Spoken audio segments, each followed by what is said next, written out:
August 29, 2005. After passing over the Caribbean, Hurricane Katrina made landfall along the Gulf of Mexico.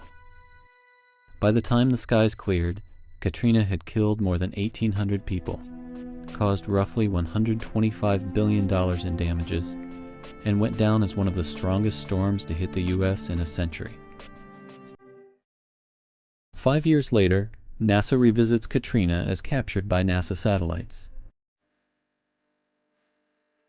While these images can't tell the whole story of the hurricane and its impacts, they remind us of the power and destructive nature of tropical cyclones.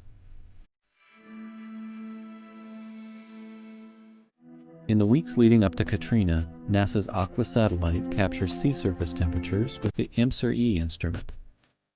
Warm ocean temperatures, indicated in red, provide energy to fuel the growing storm. As Katrina moves, it leaves a trail of cooler water in its wake, stirred up from below. 2 days before landfall, NASA's MISR instrument on the Terra satellite witnesses growing cloud tops as the storm gathers strength. Just before landfall, the TRIMM satellite looks inside the hurricane at hot towers, powerful thunderstorms that help propel Katrina to Category 5 strength. The same satellite reveals heavy rains. Green means at least a ½ inch of rain has fallen per hour, yellow an inch, red over 2 inches per hour.